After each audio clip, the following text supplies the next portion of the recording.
Welcome back to the Resistance Revolutionary Party. I'm your host, Gregory Duncan. The title of this video is The Future of the United States. In the 2016 presidential election, it showed me how many stupid people are in this country because of how and why Trump was elected president. In the 2020 presidential election, it showed me how many evil people are in this country because of the number of votes Trump received and the attack on the U.S. Capitol on January 6, 2021 by American citizens. And now that the 2022 midterm elections have come and gone, it showed me something else. It showed me how many people in this country could care less in the direction that the country takes, even if it goes down the road of evil. The majority of the people in this country, which includes a number of people who never vote, as well as those who vote but aren't concerned about the outcome and are contented with the status quo in which things don't necessarily get worse, but they also don't get any better.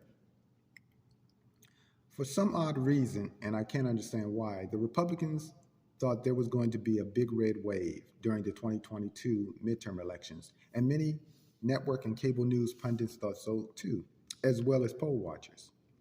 I was astounded by that, considering 4 horrible years during Trump's reign, the January 6th insurrection, and the overturning of Roe versus Wade, as well as Donald Trump's stealing of classified documents. How could anyone believe there could possibly be a red wave? Although I thought there was going to be a huge blue tsunami, but there was barely a blue ripple. Though the Democrats kept the Senate, they lost the House. However, the Republican Party should count their curses that there wasn't even a blue wave, because there should have been. The fact that Ron Johnson won his Senate race in Wisconsin is surprising, at least to me. But what is shocking is how he won it. In the 2020 presidential election, Joe Biden received 1,630,866 votes in Wisconsin, while Tony Evers, the Democrat running for governor in the 2022 Wisconsin midterm election, received 1,355,409 votes, and Johnson's Democratic opponent, Mandela Barnes, received only 1,307,282 votes, which means on the exact same ballot where Democrat Tony Evers received his votes, 48,127 Democratic voters in Wisconsin consciously chose not to vote for Barnes, and in essence, allowed their vote to go to Ron Johnson, who had received 1,334,680 Republican votes.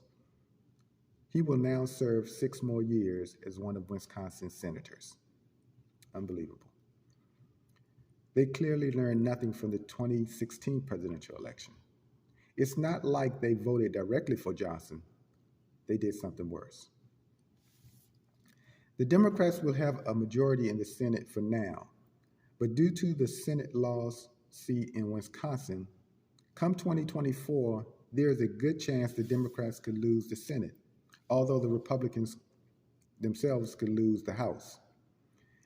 And Joe Biden, or whoever is the Democratic presidential nominee, could lose the presidency. The 4 Democratic Senate seats that will be up for re-election in 2024 are as follows. Kyrsten Sinema, who has now changed from a Democrat to an independent. She more than likely won't be serving as a senator after the 2024 election. But hopefully the seat will remain with a Democrat.